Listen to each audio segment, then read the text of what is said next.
ตอนนี้ถ้าว่าสิเลิกเราสิบอกว่าให้เอาเงินคืนแม่นบ่แล้วก็ถ้าว่าน้องไปมีผู้บ่าวใหม่หรือว่าไปลมคนอื่นถ้าเราฮู้เราเห็นเราจะเฮ็ดได้แบบนี้เฮ็ดแบบนั้นแม่นบ่เราว่าน่ะแม่นตามเราว่าเราก็เว้าแนวนั้นแต่บ่ฮู้ว่าจริงๆเราสิเฮ็ดบ่หรือว่าเราสิกล้าเฮ็ดอันนี้เป็นเพราะว่าแบบเราก็บ่แม่นคนที่ว่าปกตินะบ่แม่นคนดีซะเว้าแบบเราที่ผ่านมาเราก็เสพติดมาแล้วผ่านมาเราก็ติดเสพติดมาเนาะเราก็ยังเว้าน้ำน้องท่าน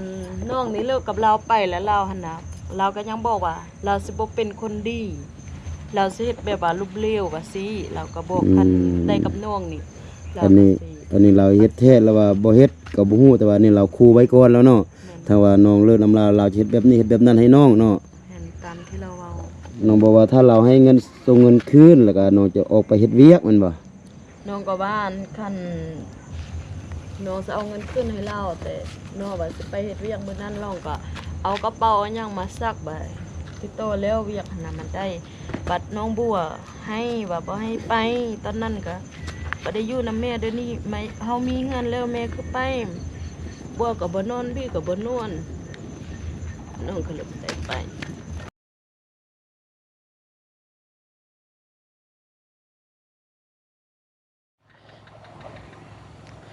สบายดีและสวัสดีเด้อพี่น้องบ่ว่าจะอยู่ในประเทศและต่างประเทศเนาะก็ขอยินดีต้อนรับเข้าสู่ช่องครูดอยอีกคือเก่าคือเดิมพ่อแม่พี่น้องเนาะก็ตอนนี้ครูดอยอยู่ที่เมืองพร้าวดมแขวงบ่อแก้วพ่อแม่พี่น้องเอ้ยเนาะก็คือในคลิปนี้ครูดอยจะพาพ่อแม่พี่น้องไปหาน้องบัวกับน้องบี้พ่อแม่พี่น้องเอ้ยเนาะก็ซึ่งว่าคือมีข้าวๆเนาะตามที่ว่าน้องแก้วได้เซตหาครูดอยพ่อแม่พี่น้องเอ้ยเนาะแล้วก็ครูดอยก็ได้ลงกับน้องแก้วก็คือตอนนี้น้องแก้วมีเรื่องนิดน้อยมีปัญหาน้อยนึงเนาะที่ว่ามาปรึกษานำครูดอยพ่อแม่พี่น้องเอ้ยเนาะแต่ว่าครูดอยก็ยังให้คำปรึกษายังบ่ได้เทื่อพ่อแม่พี่น้องเอ้ยเนาะแล้วก็มื้อนี้ครูดอยมาเมืองพร้าวดมแล้วก็จะไปหาน้องแก้วแล้วก็จะไปถามว่าเรื่องราวมันเป็นจังใดมาจังใดเนาะแล้วก็จะมีวิธีแก้ไขแนวใดเนาะกับบุ้งว่าจะแก้ไขหรือบ่เดี๋ยวเราค่อยไปโอลมกับน้องแก้วเพิ่นเลยเนาะว่าตอนนี้ครูดอยก็มาฮอดอยู่ที่บ้านน้องบัวน้องบีเป็นที่เรียบร้อยพี่น้องเนาะก็ตอนนี้เวลาอยู่ที่6 โมงเย็นผมให้พี่น้องเอ้ยโชนี่น้องบัวน้องบีน้องบัวบ่เห็นเถื่อปลาสนแท้สบายดี อาบน้ำแล้วกินข้าวแล้ว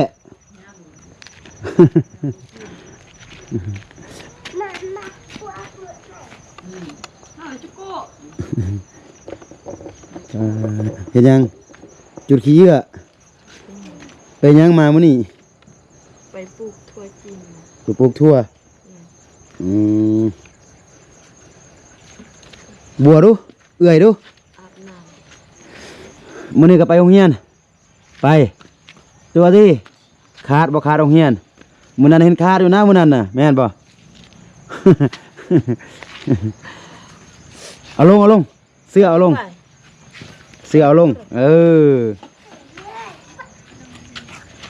สบายดีเบิ่งลูกสบายดีเบิ่งเป็นบ่สบายดีเบิ่งบ่สบายดีนี่บ่ให้กินขนมเลยสบายดีเบิ่งนี่ว่าขนมแล้วจึงสบายดี โอ้โธ่เห็นน้องบัวกำลังอาบน้ำ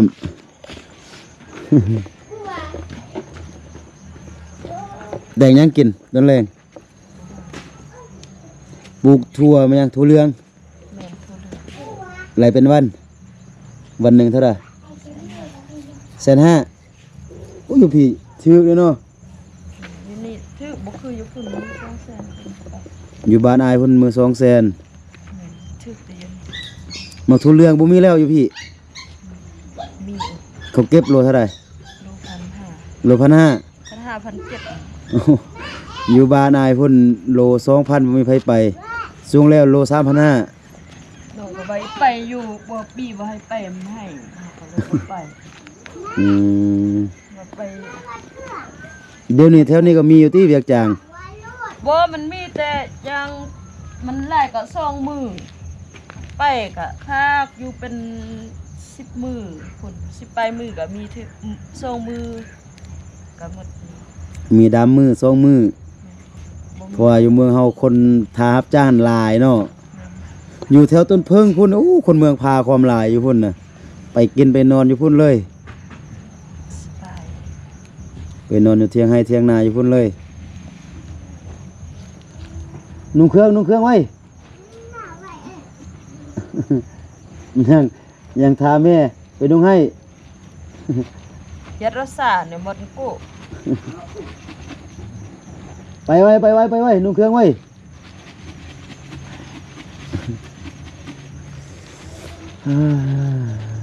โถดินนี่คือบ่ออันนั้นให้มันหมด มาทมเพียมนหมด อย่าเอาไว้หั่นถ้าทึกเรียกไอ้ซื้อยางมาใส่ ซื้ออย่างบ่นั่นตีบ่ดีตีดินตัวนี้ มันเป็นมักหินเด้อยู่ตัวนี้วะของอายน้องนี่วะก็เอาดินตัวนี้บ่เป็นตีเป็นบ่ เด้มันก็ป่องออกแล้ว อืม อ้ายเฮาอยู่เฮือนพุ่นเราก็มาตักอยู่นี่เอาไป มาโอ้ แต่บ่ฮู้ของเราป่งบ่ป่งบ่ฮู้บ่ไปบ่ น้องพี่หน้าน้องไอ้ปลูกยาง ว่าบ่ฮู้เอาซื่อๆ เบิ่งต้นทุนก่อนเนาะเป็นจะได้บรรณาแก้ไขแล้วบ่เป็นจะได้บ่นี่ บ่ฮู้ก็ยังยุ่งสมอง ทุกมื้อน่ะยังร่วมกันอยู่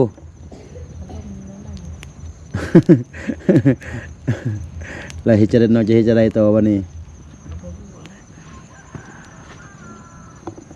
เดี๋ยวนี้เพิ่นมาบ้านแล้วหรือว่ายังอยู่พุ่น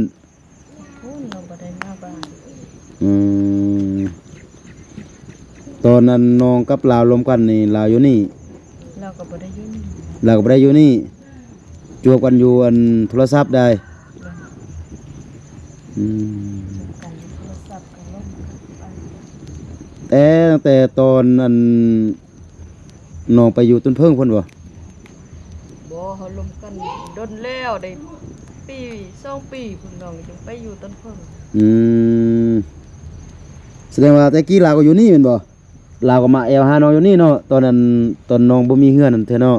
ตอนน้องอยู่น้ำเอื้อยบ่ได้มามันแต่รวมกันอยู่โทรศัพท์ ลมกันในโทรศัพท์แต่มีน้องไปจ้างแล้วก็มาเล่นอยู่แต่เดี๋ยวนี้เราก็ไปแล้วเราก็ไปจ้าง อืมก็คือลมตั้งแต่ตอนนั้นพุ่นเนาะตั้งแต่ตอนนั้นน้องบัวน้องบีบ่ได้เจออายเทื่อเนาะ นั่น ลมก่อน ยังบ่ได้เจออ้ายเนาะลมกันได้พี่ปลาย ได้ปีปลายแล้วอืมปัญหามันก็มีคือเดี๋ยวครูดอยจะอธิบายก่อนพ่อแม่พี่น้องเนาะก็คือตอนตั้งแต่น้องแก้วนี่น้องบัวน้องบียังบ่ได้ครูดอยยังบ่ได้เจอน้องบัวน้องบีพ่อแม่พี่น้องเนาะแล้วก็ตอนนั้นน้องอยู่นี่เนาะ บ่ได้อยู่น้องอยู่ให้ทุยพุ่นตอนน้องลมนี่ก็นับกำลาวหั่น อ๋อตอนนั้นน้องยังอยู่บ้านผัวพุ่นเนาะอยู่น้ำเอื้อยเนาะ แม่น อ อยู่ ยู่น้ำเอื้อยตั้งแต่น้องแก้วกับน้องบัวน้องบียังบ่ได้ย้ายมาเมืองพร้าวดมเถื่อพ่อแม่พี่น้องเนาะก็คือหลังจากน้องแก้วก็คือกับผัวได้ปะห่างกันแล้วอยู่ระยะหนึงแล้วก็มีผู้บ่าวผู้นี้เนาะมาลมน้องเนาะ แม่น มาลมน้องแล้วก็มักฮักกันพ่อแม่พี่น้องเนาะตัวนี้เฮาก็ห้ามบ่ได้เพราะว่าน้องแก้วปะผัวแล้วก็เป็นสาวผัวอายุก็ยังน้อยพ่อแม่พี่น้องเนาะซ้ำก็ว่าเป็นลูกคู่ดอยก็ว่าได้นี่แหละ แล้วก็ได้ร่วมกันบัดนี้ แต่ว่าช่วงนั้นก็คือน้องแก้วก็ยังบ่ทันมีห้อมีเฮือนก็ลำบากเติบพ่อแม่พี่น้องเนาะแล้วก็ผู้บ่าวหันก็คอยเอาใจใส่ดูแลเนาะแต่ว่าช่วงขาดเคินเงินสิเราก็ฝากมาจ่ายแม่นบ่ฝากมาให้จ่ายเนาะแล้วก็หลังจากนั้นก็คือเดี๋ยวนี้น้องแก้วมีห้อมีเฮือนแล้วก็ผู้บ่าวเกิดการหึงหวงเนาะบัดนี้เนาะ แม่นเพราะว่ามันหึงโพดมันห่วงโพด เพราะว่าเดี๋ยวนี้ตอนนั้นก็คือเราอาจจะบ่หึงเพราะว่าน้องแก้วเนี่ยยังบ่ได้มีหยังพ่อแม่พี่น้องเนาะเพราะ ว่าน้องแก้วก็ยังลำบากกะเฮือนห้อมยังอยู่ก็บ่มีแต่ลูก2คนแล้วเราก็มามักฮักน้องแก้วนี่แล้วก็ยามน้องแก้วขาดเคือนแล้วก็ฝากเงินมาปั้นจ่ายเล็กๆน้อยๆแต่บัดนี้น้องแก้วมีห้อมีเฮือนอยู่บัดนี้มาปักหลักมาปักฐานอยู่ห้ออยู่เฮือนบัดนี้แล้วก็ผู้บ่าวคนนั้นก็เปลี่ยนไปจากทำอิฐน้องลมน้องก็คิดว่าเป็นคนดีแม่นบ่ แม่นตอนนั้นเราก็เป็นคนดี ตอนนั้นเราก็เป็นคนดีเนาะตอนความรู้สึกของน้องบอกว่าแบบเราก็เป็นคนดีช่วยเหลือน้องแม่นบ่แต่ว่าเดี๋ยวนี้น้องแก้ว ใจใส่ละเป็นน้องคาดเคลื่อนหยังเราก็ส่งมาให้น้องเพราะว่าน้องก็คิดว่าเพิ่นก็เป็นคนดีแหละทั้งลูกของน้องนี่เพิ่นก็ว่ารับได้ว่าสิคันเอากันล่ะเพิ่นก็จะฮักสิแพงบัดอยู่ดนๆเลยจักมันเป็นหยังคือว่าแบบว่ามั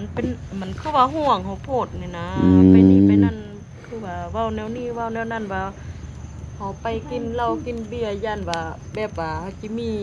แฟนมีหยังยันที่เพิ่นหันสิมามักน้องว่าจังซี่จังซั่น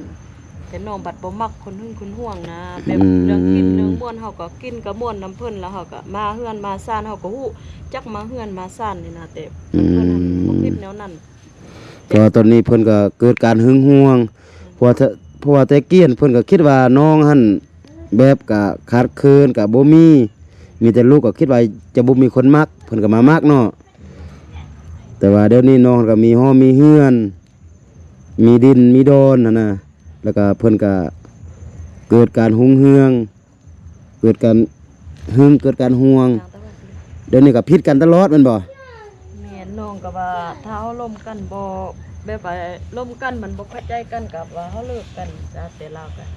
แบบว่าเว้าแนวนี้แนวนั้นเพราะว่าน้องก็เป็นคนที่บ่มีหยังเนาะเราจะเอาแต่เรื่องเงินหั่นน่ะมาอ้างว่าจังซี่จังซั่นพอย้อนหยังล่ะก็ว่าเต็งขนาดเลิกกับน้องนี่เลิกบ่ได้แล้วเป็นจังได๋ก็สิฮักสิมักถ้ามีเงินมีหยังก็สิมาขอนํผู้ใหญ่เพิ่นอันผู้เฒ่าผู้แก่อยู่นี่สิเอาน้องว่าสิเด้ น้องคิดไปคิดมาย่านมันคือว่าโพดนาเอากันยันไปสิบ่โลดเพราะว่าย้อนมันมันห่วงหั่น เดี๋ยวนี้น้องบอกว่าสิเลิกเนาะ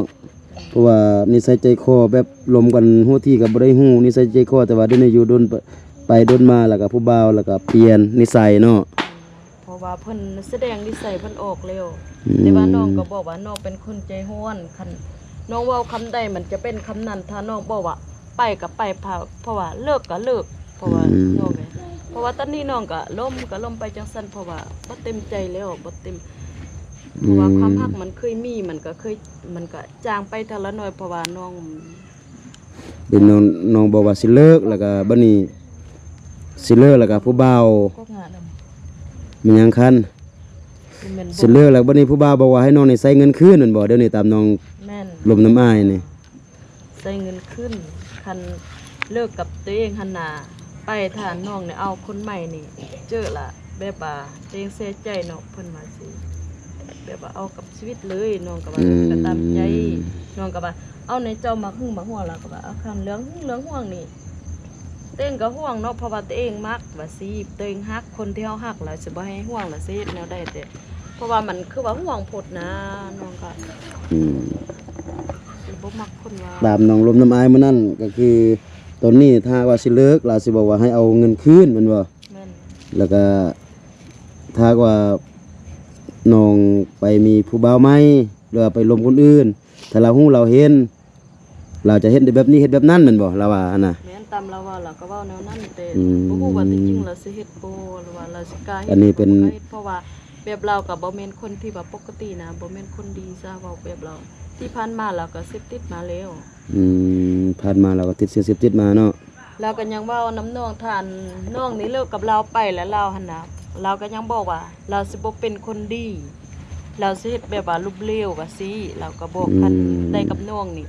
เรา อัน ก็ นี้ สิ อันนี้เราเฮ็ดแท้แล้วว่าบ่เฮ็ดก็บ่ฮู้แต่ว่านี่เราคู่ไว้ก่อนแล้วเนาะ แม่น ถ้าว่าน้องเลิกนำเราจะเฮ็ดแบบนี้เฮ็ดแบบนั้นให้น้องเนาะ เห็นตามที่เราเว้า อืม แต่เราก็บ่ฮู้ว่าตัวจริงบางทีเราก็เฮาเว้าแนวนั้นเราก็จะบ่เฮ็ดฮู้เฮาก็บ่ฮู้ แต่ว่านี่เราคู่ไว้ก่อนเนาะ แม่น แล้วบัดนี้เงินที่ว่าเราส่งให้คือเราบ่ให้ส่งคืนน่ะมันหลายบ่บัดนี้ คันประมาณเอาเงินบาทก็ประมาณ10,000ก็แบบมันก็หลายปีเติบดี เพราะว่ารวมกันได้หลายปีเนาะ แม่น ตอนนั้นน้องก็ลำบากแฮงเงินสิจ่ายก็บ่มีเพิ่นก็ส่งมาเพราะว่าตามที่เพิ่นส่งมาได้เพิ่นก็ส่งเทื่อละล้านเทื่อละ5เซน6เซนส่งมาจ่ายเพราะว่าตอนนั้นน้องก็มั่นใจว่าเต้งก็ลำบากพอแฮงแล้วเฮือนสิอยู่ก็บ่มีลูกก็พาลูกไปอยู่นี่ไปอยู่นั่นก็คิดว่าจะสร้างกับเราตัดสินใจจะสร้างสิอยู่กับเราบัดอยู่ดนๆนี่มันอยู่ดนๆมันจักมันเป็นหยังเพราะว่าเราก็เปลี่ยนนิสัยของเราเด้แล้วก็แสดงนิสัยของเราออกมาเลยเพราะว่าน้องก็ฮู้คิดว่าคันเป็นแนวนี้อยู่กันอาจสิบ่รอดอยู่กันอาจบ่รอดเพราะว่าเฮาก็ฮู้นิสัยเพิ่นแล้ว อืมโอเคแล้วตามน้องปรึกษาน้ำอายมื้อนั้นน้องบอกว่าถ้าเราให้เงินส่งเงินคืนแล้วก็น้องจะออกไปเฮ็ดเวียกแมันบ่ น้องก็ว่าคันน้องจะเอาเงินคืนให้เราแต่น้องว่าสิไปเฮ็ดเวียกมื้อนั้นน้องก็เอากระเป๋าอันหยังมาซักไว้ติดต่อแล้วเวียกหันน่ะมันได้บัดน้องบัวให้ว่าบ่ให้ไปตอนนั้นก็บ่ได้อยู่นำแม่เดี๋ยวนี้ไม่เฮามีเงินแล้วแม่คือไปบัวก็บ่นอนพี่ก็บ่นอนน้องก็เลยบ่ได้ไปเพราะว่าน้องคิดไปคิดมาไงต้นลูก ปัญหาตัวนี้ก็แก้ไขยากพ่อแม่พี่น้องเลยเนาะคิดจะได้ฮู้ว่าตัวนี้มันเรื่องมันเกิดก่อนที่น้องแก้วจะมีมีเงื่อนพ่อแม่พี่น้องเนาะตั้งแต่น้องแก้วกับผัวปะกันไม่พุ่นแหละเนาะก็ตอนน้ำอิดน้องแก้วก็คิดว่าตัวเองเป็นคนบ่มีหยังแล้วก็จะปักหลักนำคนนี้นะแต่ว่าอยู่ไปอยู่มาแล้วก็มันบ่เป็นคือคิดตื่มนะพ่อแม่พี่น้องเนาะเพราะว่าน้องแก้วก็ได้ใส่ได้จ่ายนำเพิ่นหลายนะฮอดเป็น5-6 ล้าน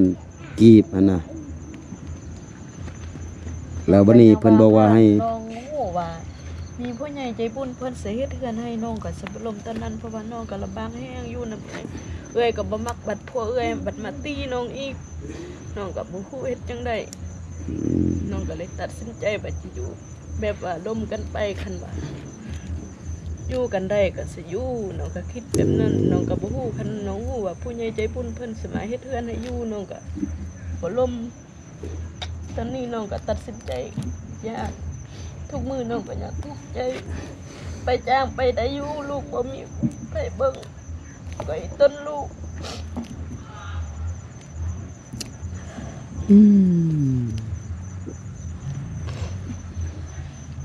กับบุษางจะแก้ไขตัวนี้พ่อแม่พี่น้องเนาะกับปัญหามันก็เป็นได้อันเดียวนั่นแหละพ่อแม่พี่น้องเลยเนาะก็คือน้องแก้วเนี่ยได้ไปใช้จ่ายของน้ำเพิ่นแล้วนะตั้งแต่ตอนที่ว่าอย่างบ่มีผู้ใหญ่ใจบุญมาช่วยเหลือนะเพราะว่าตามน้องแก้วว่าเพราะว่าตอนนั้นอยู่น้ำเอื้อยก็บ่ได้นะทางครอบครัวเพิ่นก็บ่สะดวกนะแล้วก็เมื่อมาพบกับผู้บ่าวคนนี้แล้วก็เพิ่นก็ตอนโหที่ก็ฮักก็มักเพิ่นก็ช่วยเหลือทุกอย่างแล้วก็มาฮอดเดี๋ยวนี้ก็คือนิสัยเปลี่ยนนะพ่อแม่พี่น้องเนาะแล้วก็บ่นี้สิเลิกก็เลิกบ่ได้เพราะว่าตัวเองก็เคยใช้จ่ายน้ำลาวนะพ่อแม่พี่น้องเนาะแล้วบัดนี้ตัวเองสิไปรับจ้างถ้าหากว่าตัวเองไปรับจ้างน้องบัวน้องบีก็จะบ่เกิดเข้าโรงเรียนซ้ำเนาะก็จะได้อยู่บ้านละบัดนี้ขนาดอยู่นำน้องทุกมือน้องก็บังคับบางที่ก็บ่ได้ไปคันน้องไปเวียกเนี่ยบางที่ตอนแรงเพิ่นก็ขาดลิ้นคันบัวเนี่ยมันไปซุมื้อเบี้ยน่ะมันจวบคู่แล้วมันก็ไปลิ้นแม่นเบียนเขาอยากดื้อเพราะว่าบัวเนี่ยมันฟังความเร็วไปมันก็ไปเขาเหียดแต่บี้มันบ่ฟังความแต่ขึ้นนั่นอันน้องไว้ไปหั่นน่ะบี้กับบัวก็บ่ได้นอนเพิ่นก็นางลิ้นน้ำน้องจนฮอด11-12 โมงพุ่นแหละน้องก็อย่าว่าเป็นหยังคือบ่นอนเฮ็ดหยังนอนยันแม่นี่ป้าว่าสิแม่สิไปจ้างบ่อยากให้แม่ไปบ่ว่าตอนนั้นแม่ก็ไปแล้วบ่ได้อยู่นำแม่ตอนนี้ก็มีเฮือนมีศาลแล้วก็อยู่นำลูกแน่เพิ่นก็ว่าแนวนั้นเฮาก็อีต้นมันก็เลยตัดสินใจบ่ไปก็บ่ไปก็ได้ก็คอยเก็บคอยนั่นเอา ซอกแถวนี้เอาถ้ามีเวียกจ้างมื้อใดก็ไปแล้วก็ค่อยใส่ค่อยประหยัดเอา ถ้ามันไปบ่รอดแท้ๆก็ เฮาจ้างได้เฮาสิทยอยจ่ายเพิ่นว่าคันสิให้ละให้บัตรเดียวเลยทยอยเตงหันบัตรบ่เอาเพิ่นว่าคันเอาว่าละเอาหมดเลยน้องก็ทุกข์ใจว่าที่เฮ็ดเวียกมาแต่แรงก็บ่กินข้าวตกใจแม่กูบางทีตอนแรงก็พาลูกนอนลูกอยากกินหยังบ่กินบ่เอาทุกข์ใจ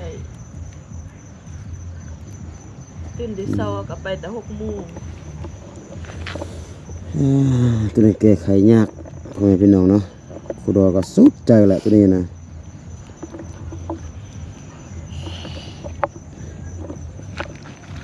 ก็มีแต่คอยอยู่คอยหาคอยซอกนั่นแหละตัวใดอดไปเพราะว่ามันจะหนี้ก็หนี้บ่ได้อีไปต่อก็ไปบ่ได้มันคละคาสั่งแบบนี้ น้องคันน้องบ่ใส่อันนี้มีพวกเก่าอันนั้นมาที่น้องสิมีเงินน้ำเล็กน้ำน้อยตอนนั้นน้องป้ากับพวกเก่าหั่นน่ะยังก็แม่นแต่น้องออกหมดเพราะว่าน้องอยากป้าเราเด้เรากินยายังก็แม่นแต่น้องหมดเงินบ่มีก็กู้หาน้ำพี่น้ำน้องน้องก็จ่ายจ้างมาใส่ทีละน้อยก็หักก็แล้วตอนนั้ เป็น นนี่นำปะพวกเก่าเนาะเพราะว่าพวกเก่ากินยาแมันบ่ แต่เพิ่นบ่อยากป้าเฮาเดี๋ยวเฮาอยากป้าเขายังก็ต้องแม่นเฮาใส่หมดเพราะว่าแต่ยาสูบขึ้นไปมันนี่เรื่องน้ำเรื่องเบียร์เรื่องหยังเรื่องเหล้าก็แม่นแต่เฮา โอเคเพิ่นเว้าแล้วก็กัน ก็มีแต่คอยซอกคอยหานี่แหละอ้ายก็ให้คำแนะนำหลายบ่ได้เพราะว่าเรื่องตรงนี้มันเกิดก่อนที่ว่าอ้ายจะมาช่วยเหลือน้องกับลูกนี่ก็มีแต่คอยเว้าคอยว่าแล้วก็มีแต่พยายามเบิ่งซอกเวียกนี่แถวโมนี่ถ้ามันมีแล้วก็ไปเฮ็ดคอยเก็บคอยนั่นคอยอ้อมไปมียามได้ถ้าว่ามันไปบ่ได้ก็ถ้าว่าได้เล็กได้น้อยแล้วก็ถ้าว่ามันไปต่อบ่ได้ก็ยืมน้ำพี่น้ำน้องมาใส่แล้วก็ตัวเองก็ค่อยซอกใส่น้ำพี่น้ำน้องทีละน้อยแบบนี้ถ้าว่ามันไปบ่รอดแท้ๆนะทั่วตามอ้ายเบิ่งนี่ก็คิดว่าน่าจะไปบ่รอดแล้วแหละถ้ามันเป็นแบบนี้นะขนาดยังบ่ได้แต่งยังบ่ได้ไม่ยังก็มันเป็นแบบนี้แล้วนะต่อไปมันแห้งอีนักตืมนะเพราะว่าน้องก็มีประสบการณ์แล้วการที่ว่าจะสร้างครอบครัวใหม่เพราะว่าครอบครัวเก่าน้องก็มีประสบการณ์แล้วต้องเบิ่งให้มันดีๆเบิ่งให้มันคักๆก่อนนะถ้าเป็นไปได้ก็อยู่กับลูกก็ได้บ่เป็นหยัง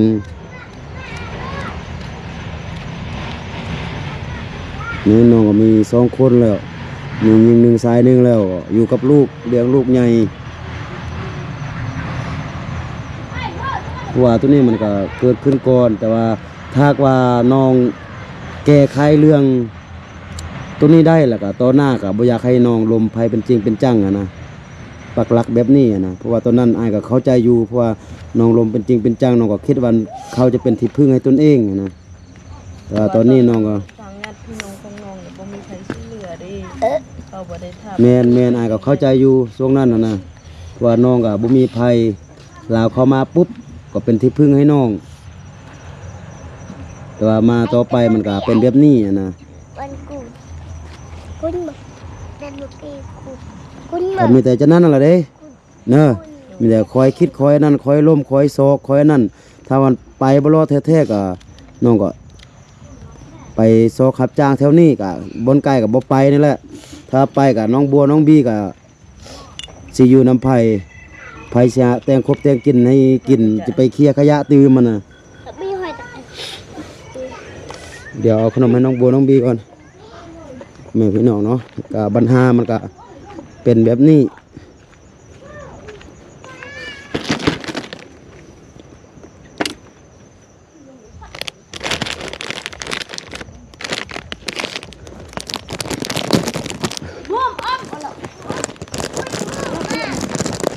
กินบ่ขนมกินบ่กิน เอาขอบใจเด้อเออบัวบีบ่กินเนาะเอา ใจ โดยบีบ่ให้กินละบีน่ะดื้อโพดไปโรงเรียนน่ะเอาลูกโดยละนั่ง โอ้ยพวกคุณ เอ้ย ขนมมาเอาขนมไว้ อยากกินแต่มันยาน แล้วก็ยัดตาขึ้นแก้ว โหบีบ่ให้กินเนาะบีเนาะ โอ้ยลิมขอมีดคมแท้เอาเจอหนึ่งเอา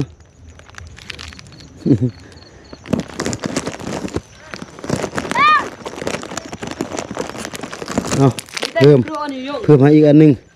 ใจ เอาลูก เดี๋ยวเอา ยงอะไรได้สกรูตั้งได้สกรูอันนี้ยงนี่ยงพวกผม โอ้ยในบ้านนี่โทรหาแล้วพ่อแม่พี่น้องเนาะในบ้านบีบ่ให้กินเนอะกลับก่อนเนอะ เอาปั่นกันเนอะอันนี้เนอะปั่นเอื่อยกันได้เนอะเอา ใจกับใจกัน เฮ็ดจะได้ ขอบใจ เออ ปุยมาเจิมตามเลย นี่ มาเนิ่ม กินกับข้าวเนอะกินกับข้าวเนอะโอเคซะนะก็มีแต่ไอวาแหละคอยคิดคอยนั่นต้องหิบห้อนคอยแก่เชื่อว่ามันต้องมีทางออกนั่นแหละทั้งสองฝ่ายนั่นแหละเนอะเอาสนะไอกลับก่อนเอาสบายดี บัวสบายดี สบายดีเอา สบายดี บีสบายดีก่อน สบายดี เอาสบายดี ดี โอเคมาสบายดี สบายดี โอเคพี่น้องเนาะกับบรรหานักเติบพ่อแม่พี่น้องเนาะกับบรรหามันกับบ่มีหยังกับเป็นเรื่องเงินทองนั่นแหละพ่อแม่พี่น้องเอ้ยเนาะคนเฮามันบ่มีมันก็เลยเป็นปัญหาใหญ่พ่อแม่พี่น้องเอ้ยเนาะก็เรื่องมันเกิดขึ้นตั้งแต่ตอนน้องแก้วปะผัวใหม่ๆพุ่นแหละตั้งแต่ผู้ใหญ่ใจบุญยังบ่ได้มาช่วยเหลือพุ่นแหละพ่อแม่พี่น้องเนาะก็ตอนนั้นหลังจากน้องแก้วเลิกกับผัวบัดนี้บ่มีเฮือนฮออยู่มันยังว่าตอนนั้นไปอยู่น้ำผัวแล้วก็มาอยู่น้ำเอื้อยแล้วก็ทางครอบครัวก็บ่สะดวกก็บ่พอมันนะบางเทื่อผัวของเอื้อยนี่ยังมาตีน้องแก้วแบบนี้นะพ่อแม่พี่น้องเนาะแล้วก็น้องแก้วก็มาเจอกับผู้บ่าวคนนี้เนาะแล้วก็เพิ่นก็มาเบิ่งมาแย่งมาดูแลนะเลยเฮ็ดให้น้องแก้วหวันไหวก็คบกับเพิ่นแล้วก็เพิ่นก็ช่วยเหลือหลายอย่างนะตอนน้องแก้วขาดเคินลูกอยากได้หยังก็บ่มีเพิ่นก็ช่วยเหลือหั่นน่ะพ่อแม่พี่น้องเนาะแล้วก็จนว่าลมกันได้ปีปลาย จนครูดอยมาเห็นน้องบัวน้องบี้อยู่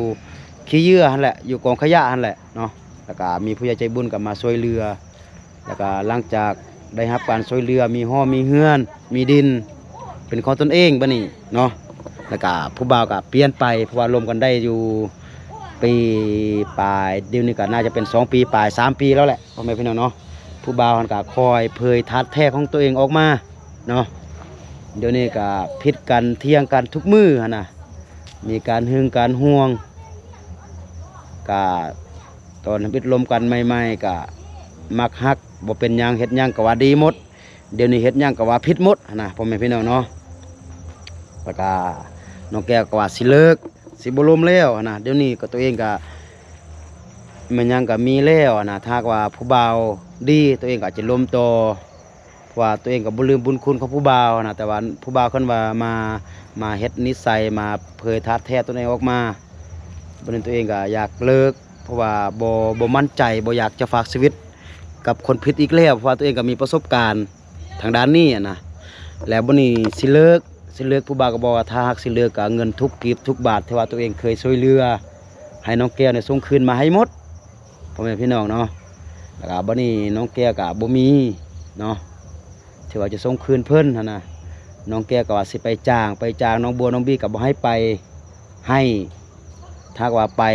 หุงหำหุงเฮียนก็สิบ่ได้เข้าเฉพาะน้องบัวน้องบี้เนาะก็เลยคลาเขาสั่งบ่ฮู้ว่าสิแก้ไขแนวใดพ่อ พ่อแม่พี่น้องเนาะก็อาจจะตัวนี้ครูว่าก็จนใจพ่อแม่พี่น้องเนาะกับบุหัวาสิแก้ไขแนวใดอีกอย่างเพิ่นกับคู่น้องแก้วพ่อแม่พี่น้องเนาะบอกว่าถ้ากว่าน้องแก้วนี่เลือกนำตนเองตัวเองก็อาจจะเป็นคนเลวจะเฮ็ดแนวบ่ดีใส่น้องแก้วแนวนั้นแนวนี้ถ้าว่าน้องแก้วไปลมผู้บ่าวแล้วก็ตัวเองจะเอาฮอดชีวิตน้องแก้วแบบนี้นะพ่อแม่พี่น้องเนาะเรื่องมันเริ่มไปแบบนี้นะเนาะกับบุหัวาจะแก้ไขแนวใดพ่อแม่พี่น้องเนาะก็โอเคเนาะสำหรับคลิปนี้ก็อาจจะประมาณนี้พ่อแม่พี่น้องเนาะก็เป็นเรื่องที่ว่าเกิดขึ้นกับน้องแก้วช่วงนี้น้องบัวน้องบีเนาะก็บุหัวาจะแก้ไขได้หรือบ่เนาะโอเคสำหรับคลิปนี้ก็อาจจะประมาณนี้เนาะแล้วก็คอยพบกันในคลิปต่อไปเนาะสำหรับคลิปนี้ครูดอยต้องขอตัวลาไปก่อนเนาะสบายดี